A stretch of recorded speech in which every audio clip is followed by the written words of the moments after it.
Hello friends, welcome to our YouTube channel IT Utkarsh और स्वागत है आपका हमारे आज के नए वीडियो में। सो गाइज, इसमें हम लोग इंट्रोडक्शन ऑफ कंप्यूटर के द कंप्यूटर सिस्टम हार्डवेयर का पार्ट 1 लेकर आए। तो चलिए गाइज शुरू करते हैं। सेंट्रल प्रोसेसिंग यूनिट हार्डवेयर में आज हम लोग गाइज सीपीयू के बारे में बात करेंगे।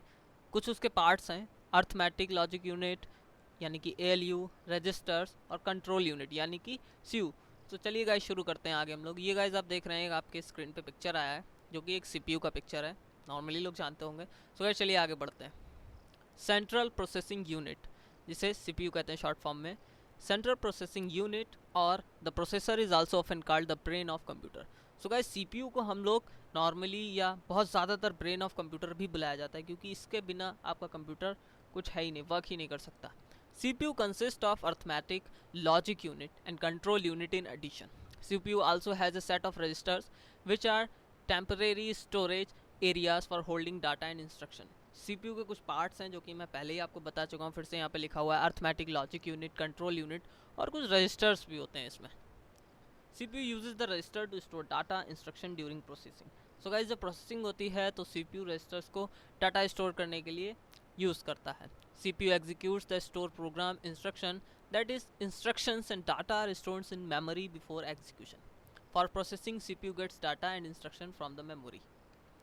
CPU also acts as an administrator and is responsible for supervising operation of other parts of the computer. So guys, CPU बहुत ही इंपॉर्टेंट पार्ट है कंप्यूटर का, जो कि एडमिनिस्ट्रेशन, यानी कि हम लोग कहते हैं एडमिनिस्ट्रेशन हमारा कितना मजबूत है। तो सो गाइस, जैसा भी एडमिनिस्ट्रेशन है वो सीपीयू के हाथ में होता है और वही हमारा रिस्पॉन्सिबल होता है पूरे कंप्यूटर को वर्क कराने के लिए, ऑपरेट कराने के लिए, किस तरीके से हम करते हैं। The CPU is fabricated as a single integrated circuit chip and is also known as the microprocessor. The microprocessor is plugged into the motherboard of the computer. So guys, motherboard क्या होता है, इसमें एक वर्ड यूज़ हुआ है motherboard. Actually जो CPU है इसमें एक सिंगल चिप लगा होता है, आईसी चिप्स हम लोग बोलते हैं, इंटीग्रेटेड चिप, जिसको नॉर्मली माइक्रो प्रोसेसर के भी नाम से जाना जाता है। सो गाइज, ये एक मदरबोर्ड में प्लग्ड होता है। सो गाइज, मदरबोर्ड क्या होता है उसके आगे लिखा है, motherboard is a circuit board that has electronics circuit east on it and connects the micro processor with the other hardware component. So guys, motherboard एक बहुत ही इंपॉर्टेंट पार्ट होता है, इसमें सर्किट में बोर्ड में लगा होता है, जो कि जो आपके माइक्रो प्रोसेसर हैं वो आपस में अटैच करने के लिए एक्चुअली वर्क करता है। चलिए गाइस आगे बढ़ते हैं हम लोग। अर्थमेटिक लॉजिक यूनिट, ये ALU क्या होता है। ALU consist of 2 units, arithmetic unit and logic unit. The arithmetic unit performs arithmetic operations on the data that is made available to it. Some of the arithmetic operations supported by the arithmetic unit are addition, subtraction, multiplication and division. So guys, arithmetic का हिंदी मतलब होता है अंकगणित, यानी कि maths के सारी चीज़ें। तो गाइज, इसमें आप एडिशन कर सकते हैं, सब्ट्रैक्शन करते हैं, मल्टीप्लिकेशन और डिवीज़न, ये सारे जो वर्क आपका कंप्यूटर करता है वो अर्थमेटिक यूनिट के थ्रू करता है। The logic unit of ALU is responsible for performing logic operations. Logic unit performs comparisons of numbers, letters and special characters. Logic operations include testing for greater than, less than or equal to connection. और भी जो logical चीज़ें होती हैं, जैसे आपने अगर plus किया तो प्लस होने के बाद वो ऐड हो जाएगा, सब्ट्रैक्शन के बाद कम ज़्यादा है, इस सारी चीज़ें, इस तरीके का जो उसका वर्क होता है, कुछ स्पेशल कैरेक्टर्स होते हैं, @ है, डॉट है, हैशटैग है, ये सारी चीज़ें या किसी भी चीज़ को कंपेयर करना, ये सारा काम लॉजिक यूनिट का होता है। ALU performs arithmetic and logic operations and uses register to hold the data that is being processed. So guys, ALU जो परफॉर्म करता है उसमें भी रजिस्टर्स की ज़रूरत होती है। सो गाइज आगे बढ़ते हैं हम लोग। रजिस्टर्स क्या होता है गाइज, पढ़ते हैं। Registers are high speed storage areas within the CPU but have the least storage capacity. Guys, register बहुत ही हाई स्पीड स्टोरेज होते हैं, बट इनमें स्टोरेज कम हो पाता है, कम मात्रा में कैपेसिटी होती है इनकी। Registers store data, instruction, addresses and intermediate results of processing. Registers are often referred to as the CPU's working memory. So guys, register में डाटा स्टोर होता है, इंस्ट्रक्शन जो भी हम लोग भेजते हैं, एड्रेस है, जो भी जैसे आप इंटरनेट सर्व करते हैं तो एड्रेसेस हैं उसके। सो गाइस, रजिस्टर को एज ए रिफ़र करते हैं हम लोग वर्किंग मेमोरी, CPU की वर्किंग मेमोरी के थ्रू इसमें हम लोग करते हैं। सो गाइस आगे बढ़ते हैं। The number of registers and the size of each number of bits register in a CPU helps to determine the power and the speed of a CPU. The number of register and the size of each register.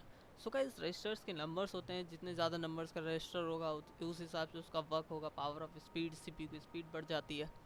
The size of register also called word size indicates the amount of data with which the computer can work at any given time. The bigger the size, the more quickly it can process data. The size of a register may be 8, 16, 32 और 62 bits. So guys आप computer चलाते हैं, उसकी property में जब आप जाएंगे तो आपको पता चलेगा आपका कंप्यूटर कितने बिट्स का है। So guys जितने ज़्यादा बिट्स का आपका कंप्यूटर है उतना ज़्यादा आपका अच्छा वर्क करता है कंप्यूटर। कितना बिगर साइज का है उस हिसाब से वो वर्क करेगा, अच्छे से वर्क करता जाएगा। सो गाइज आगे बढ़ते हैं। Register are use for different purpose with each register serving a specific purpose. Some of the important register in CPUs are as follows. So guys register का यूज़ डिफरेंट पर्पस के लिए होता है, किसी का किस लिए सर्विंग, अलग अलग टाइप से अलग अलग यूज़ होता है। सो गाइज आगे हम लोग इसके बारे में शो कर रहे हैं। सो गाइज रजिस्टर्स का यूज़ इस तरीके से पीसी है, IR है, MAR है, ACC है, MBR है और DR है। सो गाइज ये होता क्या एक्चुअली में, तो चलिए नीचे हम लोग पढ़ते हैं। ACC means accumulator. Accumulator stores the result of arithmetic and logic operation. So guys ACC में सारे आपके मैथ्स के यानी कि अर्थमेटिक और लॉजिक ऑपरेशंस स्टोर होते हैं। इंस्ट्रक्शन रजिस्टर यानी कि IR गाइज इसमें ये सारे करंट इंस्ट्रक्शन जो भी आपने तुरंत, जैसे आपने कीबोर्ड से सी दबाया तो ये जो करंट एक इंस्ट्रक्शन आपने दिया ये आपके IR में सेव होते हैं। प्रोग्राम काउंटर यानी कि PC contains the address of next instruction to be processed. अब आपका जो नेक्स्ट इंस्ट्रक्शन होगा वो उसको फॉरवर्ड करने के लिए PC यूज़ करता है यानी कि program counter. Memory address register. So guys MAR जो है MAR contains the address of next location in the memory to be access. Instruction होने के बाद नेक्स्ट इंस्ट्रक्शन क्या था उसके लिए PC वर्क किया, उसके बाद अब नेक्स्ट लोकेशन क्या होगी उस जो आपने भेजा है उसकी अब नेक्स्ट लोकेशन क्या होगी। सो गाइज उसके लिए MAR यूज़ करते हैं।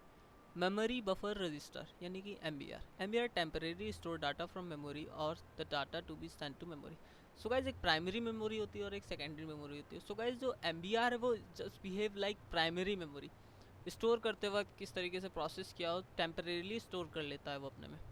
नेक्स्ट है data register. So guys data register stores the operands and any other data. So guys DR में जो लास्ट में बचता है DR उसमें सारा आपका डाटा जाके सेव होता है। आगे guys control unit. What is control unit? CU coordinates the input and output devices a computer. It directs the computer to carry out a stored program instruction by communicating with the ALU and the register. So guys control unit एक बहुत ही important part है। Control unit आपका जो है connection बनाता है, communication बनाता है ALU में और जो रजिस्टर्स हैं। CU uses the instruction in the instruction register to decide which circuit needs to be activated. So guys control unit इस तरीके से वर्क करता है, जैसे आपने कोई C दबाया आपने या K दबाया, कंप्यूटर का कोई की दबाया आपने कीबोर्ड का। सो गाइस अब उसको इंस्ट्रक्शन क्या करना है, कौन सा रजिस्टर एक्टिव करना है, तो वो उस हिसाब से वर्क करता है। तो इसमें जो आपकी महत्वपूर्ण भूमिका निभाता है वो है कंट्रोल यूनिट। इंपॉर्टेंट पार्ट है ये काफ़ी। CU tells when to fetch the data and instruction, what to do, where to store the results, the sequencing of events during processing etc. So guys CU जैसे कि मैंने आपको ऊपर भी बताया, सेम चीज़ वही कह रहा है कि आपका डाटा कहाँ जाएगा, इंस्ट्रक्शन कहाँ होना चाहिए, क्या होगा इंस्ट्रक्शन करने के लिए, कौन सा आपका रजिस्टर एक्टिव होना चाहिए, प्रोसेसिंग के टाइम पे कैसा सीक्वेंस रहना चाहिए, ये सारा वर्क CU का होता है। CU also holds the CPU's instruction set which is a list of all operation that the CPU can perform. So guys CPU एक इंपॉर्टेंट पार्ट है बहुत ही ज़्यादा। ये जो भी इंस्ट्रक्शन CPU से मिलते हैं सारे ऑपरेशन लिस्ट वाइज उसको होल्ड करता है, सारे ऑपरेशन परफॉर्म करता है। सो गाइज अगर वीडियो पसंद आया तो हमारे चैनल को सब्सक्राइब करिएगा, अपने दोस्तों के साथ शेयर करिएगा और गाइज साइड में एक बेल आइकन दिया होगा उसे दबाइएगा ताकि आप हमारा नेक्स्ट वीडियो कभी मिस ना कर पाएँ। सो गाइज वीडियो देखने के लिए बहुत बहुत धन्यवाद आपका। Thank you and bye bye.